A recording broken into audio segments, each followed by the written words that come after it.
श्री चंद्रशेखर आजाद। धन्यवाद सभापति जी। आज हम संविधान की गौरवशाली यात्रा पे जो 75 साल की बात कर रहे हैं,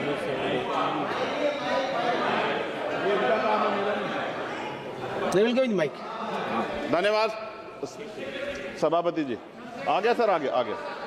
आज हम संविधान की गौरवशाली यात्रा पे बात करने के लिए चर्चा कर रहे हैं। कल से ये चर्चा चल रही है सर। मैंने बहुत सारे दोनों पक्ष के और जितने भी हमारे मेंबर हैं सुना सर, उनको बड़े बड़े नेता हैं सर। इसके भाग 1 में लिखा हुआ है India that is Bharat, Hindustan नहीं लिखा हुआ है सर। लेकिन सारे नेता संविधान पे चर्चा कर रहे हैं, लेकिन हिंदुस्तान ही कहेंगे, भारत कहने की हिम्मत नहीं जुटा पा रहे हैं। ये बड़ा सवाल है सर कि क्या संविधान के हिसाब से बात रखी जा रही है। मैं धन्यवाद दूंगा फूले साहब बाबा साहब अम्बेडकर को और मेरे नेता मान्यवर साहब श्री काशीराम को। 25 नवंबर 1949 को संविधान को सौंपते हुए डॉक्टर बाबा साहब अम्बेडकर ने कहा था कि 26 जनवरी 1950 को हम विरोधाभास भरे जीवन में प्रवेश करने जा रहे हैं। राजनीतिक जीवन में तो हमारे पास समानता होगी, लेकिन सामाजिक और आर्थिक जीवन में असमानता होगी। क्या ये चुनौती आज 75 साल बाद दूर हुई है? भारत ने 26 जनवरी 1950 को संविधान लागू होने के साथ खुद को एक संप्रभु लोकतांत्रिक और गणतांत्रिक राज्य होने का ऐलान किया। लेकिन सर उस समय संविधान की स्थिति ये थी कि जैसे गांव का कोई आदमी, मैं 50 की बात कर रहा हूं, वो 50 साल पहले शहर में आ जाता और बड़े लोगों की महफिल में चला जाता, उस जहां वो खाना खा रहे हो, और वो टेबल पे नैपकिन को खा के जो है कि कहता कि ये तो फीका, क्योंकि वो जानता नहीं था, वो समझता नहीं था संविधान को, संविधान है क्या। संविधान उसके लिए महज दस्तावेज था।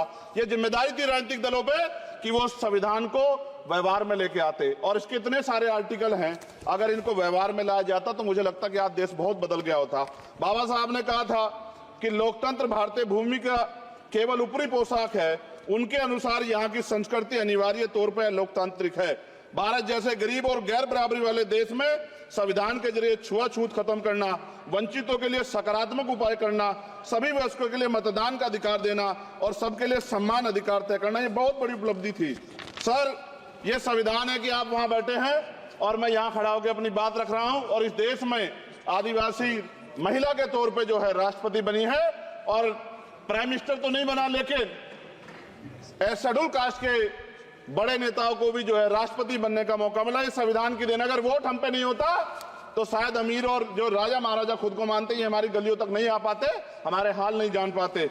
आजादी का मतलब सर सिर्फ अधिकार पाना भर नहीं है, इसके लिए हमारे संविधान में सरकार और नागरिकों के अधिकारों के साथ साथ उनके कर्तव्यों का विस्तार से उल्लेख किया गया है। बाबा साहब ने संविधान सभा में दिए गए भाषण में कहा था कि स्वतंत्रता आनंद का विषय है, पर अब हमें अपनी जिम्मेदारियों पर भी ध्यान देना होगा। संविधान ने सुनिश्चित किया कि रानी के पेट से राजा जन्म नहीं लेगा, वोट से नेता तैयार होगा। आर्थिक बराबरी के लिए सरकार क्या कर रही है? गरीब और गरीब हो रहा है और अमीर हो रहा है। सुबह उठते कहीं बम की धमकी मिलती, कहीं दंगे की।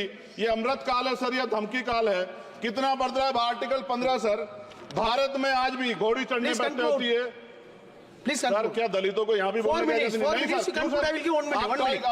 सर? अगर सबको 4 मिनट दे दो, मुझे दे दो। सर ये भेदभाव नहीं चलेगा दलितों के साथ। Time is 4 minute, don't waste. भाई सर आप चेक करो, अगर सबको 4 मिनट दिए तो आप मना करो, मैं बंद कर देता हूँ इसको। क्या दलितों को सबसे आखिरी में नंबर मिलेगा और बोलने का मौका मिलेगा? क्या मजाक कर रहे हैं सर आप? नो, ये all independent people are having only 4 minutes. You take sir. Independent में अपनी पार्टी का मेंबर हूँ सर, और जीत के आया हूँ सर, किसी के दया में नहीं आया। Take 1 minute and finish sir. कल भी बोले तो एक दलीय पार्टी के लोग, आप मौका दो सर। मूछे रखने पर हत्या होती है, महिलाओं पे, छोटे मासूम बच्चों पर रेप हिंसा होती है। एनसीआरबी का डाटा देकर डर लगेगा। यही 1 किलोमीटर में संविधान को जला गया, और महाराष्ट्र के परभनी में अभी भी संविधान को नष्ट किया गया, उसकी कॉपी को। आर्टिकल 25-26 में संविधान में सभी को धार्मिक आजादी। कहाँ है दलितों की, मुसलमानों की, जैनों की, बौद्धों की, ईसाइयों की? छत्तीसगढ़ में सतनामी समाज को संविधान की अपनी धार्मिक आजादी के आधार पर जो है उनको अपमानित करके जेल में बंद कर दिया। संभल, अजमेर, अयोध्या सब इसका उदाहरण है। ये सरकार आलोचना डरती है। कितने लोग जेल में बंद है? मिरान हैदर, खालिद सैफी, उमर खालिद खान, सिफा खान, गुलफ्शा फातिमा और आजम खान साहब राजनीतिक विरोध में बंद है। सरकार यहाँ बैठी है, सरकार सामाजिक न्याय की बात करती है। बताए कितने दलित मुख्यमंत्री बना रखे हैं आपने? 13 ज्यादा सरकार स्टेट में सरकार है। कितनी महिला मुख्यमंत्री है? आपकी सरकार ने सुप्रीम कोर्ट के आदेश के बाद रिजर्वेशन प्रमोशन में जारी नहीं किया, और ओबीसी को पॉलिटिकल रिजर्वेशन आप देंगे नहीं देंगे, आप बताने का काम करें। मैं 75 साल की गौरव यात्रा में हम एक सभ्य समाज नहीं बना पाए, इसलिए जाति आधार पर SC ST OBC के बच्चों को प्राइमरी स्कूल से लेकर उच्च संस्थानों में भेदभाव किया जाता है। सरकार निरंकुश हो गई, कोई बुलडोजर से कार्रवाई करता है। कल मंत्री जी ने कहा हमने राष्ट्रीय पिछड़ा वर्ग आयोग बनाया, 69 शिक्षक भर्ती में उसकी सिफारिशों को नहीं माना। EWS के जरिए आपने संविधान पे आरक्षण के प्रावधान पे हमला किया। 1 मिनट में खत्म कर रहा हूं सर।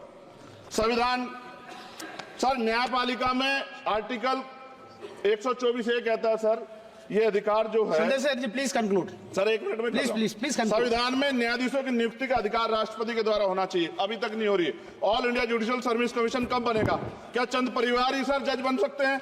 और आज हम सर, मैं सरकार से सवाल पूछना चाहता हूं सर, सेवाओं में SC ST OBC वर्ग का कितना प्रतिनिधित्व है? भारत सरकार के मंत्रालयों के अधीन PSU में, बैंकों, बीमा कंपनियों में और स्वच्छता संस्थानों में आउटसोर्स तथा कॉन्ट्रैक्ट पर वर्तमान कार्यरत कर्मचारी कुल कितनी संख्या है? आउटसोर्स और कॉन्ट्रैक्ट में कार्यबल SC ST OBC कितना प्रतिशत है? निजी क्षेत्रों में कार्यरत कर्मचारी, उनके SC ST OBC की वर्ग लाभ। सर खत्म कर, लास्ट पॉइंट सर, मैं फिर स्पष्ट तौर पर कह रहा हूं सर, यहां बैठे SC और OBC के मेंबर से कह रहा हूं सर, उनको सामाजिक जिम्मेदारी का ध्यान भी रखना चाहिए। पार्टी के प्रति वफादारी के साथ साथ अपने वर्गों के प्रति ईमानदारी भी रखनी चाहिए। ईमानदारी नहीं होगी तो उन वर्गों का भला नहीं हो सकता, और हमें बहुत सरकारों से उम्मीद नहीं है। बहुत बहुत धन्यवाद सर। थैंक यू, बहुत बहुत धन्यवाद सर। आज संविधान की ऊपर चर्चा करने के लिए आपने